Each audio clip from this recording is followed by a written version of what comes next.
Good morning students, I am Dr. Tara, I'm geography teacher of yours और आज मैं आपको according to MBS university physical geography का जो फर्स्ट पेपर है उसके बारे में थोड़ी सी जानकारी दूंगी और उसके बाद we will come according to our syllabus which is provided by university. So बच्चों, पहला तो ये है कि ज्योग्राफी शायद बहुत इंटरेस्टिंग सब्जेक्ट है जिसके सामान्य अध्ययन से हम बहुत सारी जानकारी अर्थ से, स्काई से, यानी एटमॉस्फेयर, हाइड्रोस्फीयर, पानी की जलमंडल की सब तरह की स्टडी को हम इसमें कर सकते हैं। और इसी प्रकार से यूनिवर्सिटी ने आपका सिलेबस बांटा है, वो 3 खंडों में है, that is in 3 sections. First is lithosphere, स्थलमंडल, दूसरा है वायुमंडल और तीसरा है जलमंडल।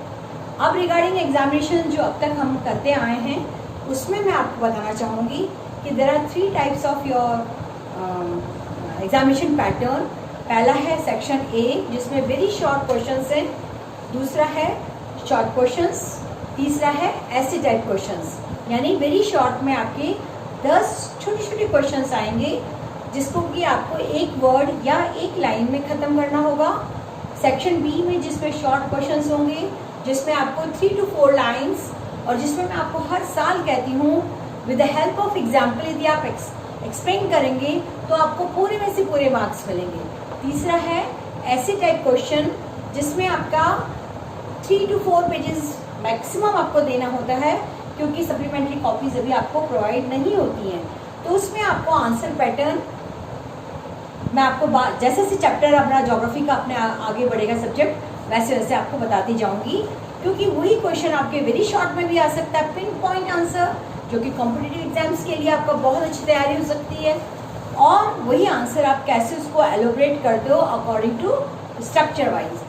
परंतु ये इस बार पहला पैटर्न है आपका ई लेक्चर्स का, सो मे बी क्योंकि मैंने कभी किया नहीं है ये first time I am making this video, if anything happens तो प्लीज लेट मी चेक।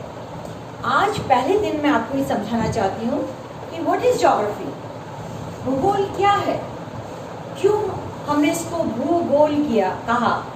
जैसे कि आप सबको पता है, आपके पूर्व ज्ञान के आधार पर हम ज्योग्राफी को बेस बना रहे हैं और उसी को आगे एलोबरेट करते जा रहे हैं। ज्योग्राफी का अर्थ साधारण से इंसान को यदि आप समझाएं तो वो ये कहेगा कि भूतल का अध्ययन या धरती के बारे में जानकारी प्राप्त करना या मालूम होना। ये काफ़ी हद तक सही है।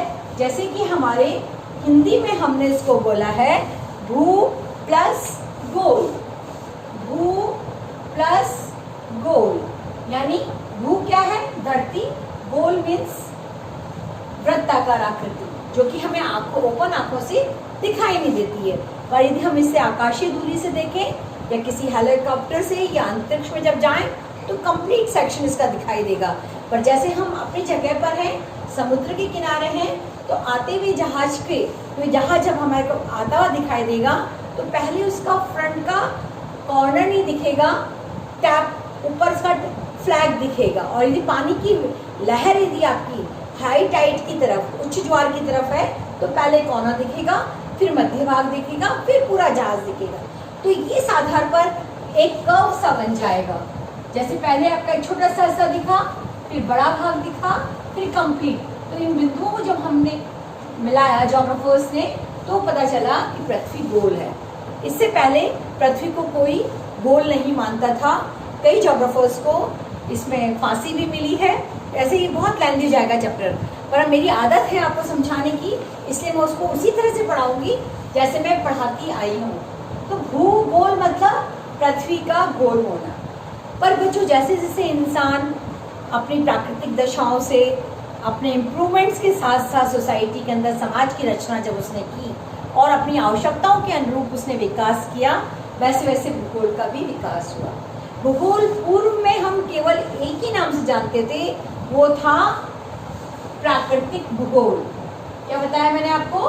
प्राकृतिक भूगोल, प्राकृतिक भूगोल। ठीक है, ये पहला कंटेंट मैं आपको यहीं पे खत्म कर रही हूँ क्योंकि भूगोल के बारे में भी डेफिनेशंस जब हम करेंगे तो उसको मैं टुकड़े टुकड़े में आपको अच्छे से समझाऊंगी। दूसरा है जो कि मैं बहुत हर बच्चे से पूछती हूँ why you have taken, why you have chosen geography as a subject? तो बच्चे बोलते हैं मैम प्रैक्टिकल से मार्क्स बहुत अच्छे आएंगे, but this is not a criteria. Geography एक ऐसा सब्जेक्ट है जिसके प्रैक्टिकल में भी आपको मैथमेटिकल कैलकुलेशन सॉल्व करनी होती है, पूरे साल आपको मेहनत करनी पड़ती है, तब जाके कहीं you stand by for the marks. But बच्चों ज्योग्राफी में कहूँगी इतना इंटरेस्टिंग सब्जेक्ट है, ये तो हमारे इसका दुर्भाग्य है कि we just do readings in the classroom, और एक बहुत बेमने भाव से हम ज्योग्राफी को लेते हैं। पर बच्चों सारे सब्जेक्ट्स, सारे ह्यूमैनिटीज़ का जो ओरिजिन है, मानव जो अपना आर्ट्स फैकल्टी जो हम बोलते हैं, उसका जो ओरिजिन है वो ज्योग्राफी है। Geography is mother of all humanity subjects, क्योंकि नेचर थी। ज्योग्राफी पहले क्या था? नेचर था, प्रकृति थी। क्या बोला मैंने आपको? प्राकृतिक तो बाद में बना, पहले क्या बना? ये प्रकृति, नेचर। तो यही ज्योग्राफी थी। तो नेचर में तो सब कुछ आ गया, वनस्पति, मिट्टी, धरातल, जीव जंतु, सब, पानी, water bodies, everything has come in it. So nature was a geography. जब विकास हुआ, मनुष्य की जरूरतें बढ़ी, तो इस नेचुरल ज्योग्राफी, इस ज्योग्राफी को हमने दो भागों में मेनली डिवाइड कर दिया। उसमें there are so many methods, but मैं आपको सिंप्लीफाइड तरीके से बता रही हूँ as per your first year syllabus. तो उसमें दो तरह से सिंप्लीफाइड होगा। प्राकृतिक भूगोल जो था आपका, प्रकृति को हमने जब बहुत आवश्यकता स्टडी किया तो 2 वेज में उसको बांटा। पहला हुआ प्रकृति भूगोल, और जब मानव उसमें इन्वॉल्व हो गया, मानव इनपुट्स आ गए, उसकी गतिविधियां उसमें आ गई, उसके कार्यान्वयन इसमें आ गए, तो इस इंटरेक्शन को हमने, मतलब इस इंटरेक्शन को प्रकृति और उसका इंटरेक्शन हो गया मानव के साथ, राइट? ये प्रकृति ने इंटरेक्शन किया मानव के साथ, और मानव और प्रकृति जब मिले तो इसके दो क्लियर कट डिविजन्स हो गए। तब हमने कहा प्रकृति भूगोल को एक लिमिटेशंस में डाल दिया, और तब हमने उसको कहा भौतिक भूगोल। और मानव ने जो काम किया उसको हमने कहा ह्यूमन ज्योग्राफी, मानव भूगोल। अब प्रकृति भूगोल बेटा बच्चों जैसे जैसे सब्जेक्ट हमारा बढ़ता चला गया, तो मिट्टी के प्रकार पेडोलॉजिस्ट पढ़ाता है, उसके केमिकल प्रपोजिशंस, उसके रिएक्शंस, वो सारा वो देखता है। पत्तियों की बनावट, पत्तियों की कलर, संरचना, और there are so many aspects. इसके पैरामीटर्स होते हैं, हर स्टडी के पैरामीटर्स होते हैं। तो बॉटनिस्ट जो है वो उसको करते हैं, जूलॉजिस्ट जो है वो अपनी इवैल्यूएशन ऑफ साइकिल्स को देखते हैं।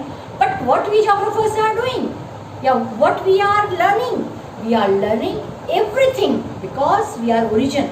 और हम ज्योग्राफर्स को अपनी बात बहुत पूर्ण सत्यता के साथ सोसाइटी में रखनी आनी चाहिए, तभी हमारी इंपॉर्टेंस होगी। क्योंकि जैसे जितनी बड़ी बड़ी प्लानिंग्स करते हैं और हमें अपनी टोपोशीट का नहीं पता होता है, स्थल आकृतियों का पता नहीं होता है, कहाँ हमारी धरती पर वाटर बॉडीज हैं, क्या उनका फ्लो है, क्या ग्रेडियंट है, तो बच्चे, हम ज्योग्राफर्स जब तक ये बातें सारी नहीं जानेंगे, we can not understand the importance of our subject. Is this clear to everyone?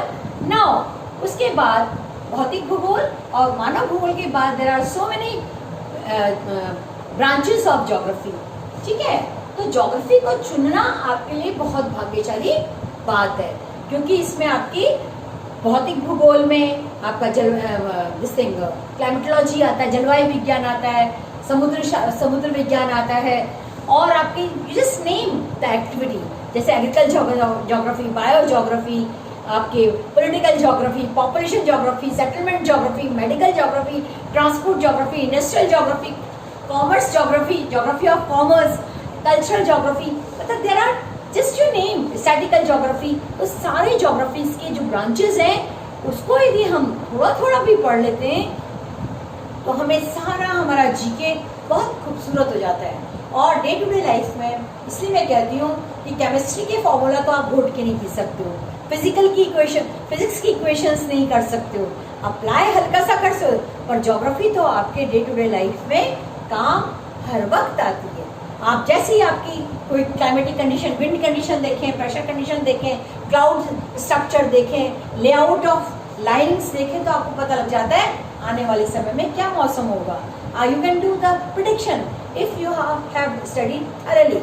तो इसलिए ज्योग्राफी अपने आप में बहुत खूबसूरत सब्जेक्ट है, और इसको आप पढ़ें, जितने इंटरेस्ट से पढ़ेंगे उतना आपका ज्योग्राफी पावरफुल होगा, और उतना ही आपका जीके एक्सीलेंट वे में जाएगा, और you will be successful person in your life. Now growth of subject, जैसे कि मैंने हल्का सा आपको इंटरेस्ट दिया कि प्रकृति भूगोल, प्रकृति को हम ज्योग्राफी बोलते थे। देन आवश्यकताओं के अनुरूप सामाजिक संरचना के अनुरूप, और जैसे जैसे इसका वैज्ञानिक विकास होता चला गया, जैसे कहा जाता है आवश्यकता ही आविष्कार जो है वो आवश्यकता की ही द्वारा होते हैं। आवश्यकता नहीं होगी तो हम इनोवेशंस नहीं कर सकते। तो उस चीज़ के थ्रू ही हमारा ज्योग्राफी सब्जेक्ट का ग्रोथ हुआ। दैट मीन्स आपका ज्योग्राफी जो है क्लासीफाई होता चला गया, और उसमें हमारे एड ऑन कॉन्ट्रीब्यूशंस यानी बहुत सारे भूगोलवेताओं के योगदान को आप उसमें जोड़ते चले गए। अब बच्चों इसके भी दो तरीके होते हैं, या तो आप इसको जियोलॉजिकल स्ट्रक्चर की तरह करो, मतलब टाइम टेबल सारणी के हिसाब से करो, बिफोर क्राइस्ट और आफ्टर क्राइस्ट, तो ये भी एक अपने आप में बहुत बड़ी बात है।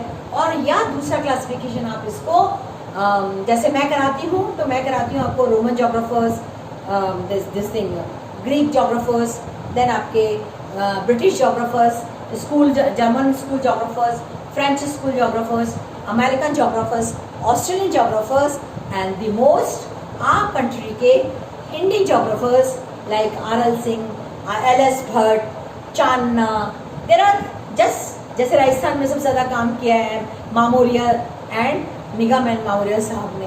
तो हर आदमी ने हर फील्ड में, हर एक ब्रांच में अपना अपना एक बहुत बड़ा कंट्रीब्यूशन दिया है।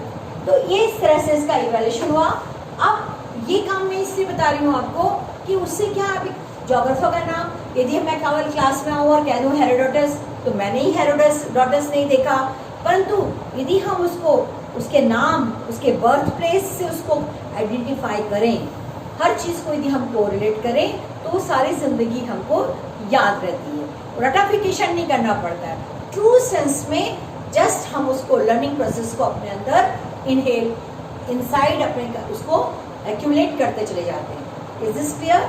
नाउ बच्चों, अब ये सिंपल सा मैं आपको दे रही हूँ, फिर हम डेफिनेशंस के ऊपर आएंगे कि हंटिंगटन ने क्या बोला, और एल्सवर्थ ने क्या बोला, लुबैक ने क्या बोला, अर्थर होम्स ने क्या बोला, देयर आर सो मेनी। पर उसमें भी जब किसी ने कोई चीज़ उसमें एड ऑन की है, नई चीज़, नई बात डाली है, जैसे हम जब पढ़ा करते थे तो हमारा 80s में रिवोल्यूशन हुआ था, इंडस्ट्रियल रिवोल्यूशन, लिबरल इकोनॉमी हो रही थी। People they are trying to, various countries they are trying to do liberal economy, because उससे क्या है, एक तो समाजवाद और पूंजीवाद दोनों का ही हमारे ऊपर डोमिनेंस नहीं था, इसलिए हमने मिश्रित अर्थव्यवस्था को अपनाया। तो हमारे टीचर ने said what is geography, just forget about Ellsworth और किसने क्या बोला है। आप सिर्फ ये देखिए, ज्योग्राफी जो प्रेजेंट में जितनी भी एक्टिविटीज हो रही हैं, all activities which are taking place in present time, they are geography, and when they pass it, that becomes history. तो और दूसरा उन्होंने कहा था कि all banking transactions of a country, उसको हम क्या कहते हैं, इकोनॉमी ऑफ अ कंट्री। और उन्होंने कहा था कि किसी कंट्री के जितने भी बैंकिंग ट्रांजेक्शन्स होते हैं, that shows the geography of that country, and that makes that country a very powerful country. तो these are the things which depends, जैसे आपके what to produce, how to produce, for whom to produce, how goods are to be rationed, यही चीज़ हम बोलते हैं हमेशा। और इसी के ऊपर इतनी तहलका मचाने वाली अमेरिकन ज्योग्राफी की बुक भी मैं आपको बताऊंगी। तीसरी चीज़ बच्चों, ये तो मैंने आपको सिर्फ एलिमेंट्री दिया। ज्योग्राफी में हमने पहले ज्योग्राफर्स ने कहा ज्योग्राफी जो है, अर्थ जो है वो केवल एक फ्लैट है, फिर then earth become circle, then earth become sphere, sphere latitude longitude, then हमने कहा ऑब्लिट स्फेरॉइड, फिर हमने कहा वर्तमान संदर्भ में जियोडेसी। तो ये शेप्स जो है डिफरेंट डिफरेंट अर्थ की जैसे जैसे विकास होता चला गया वैसे वैसे की।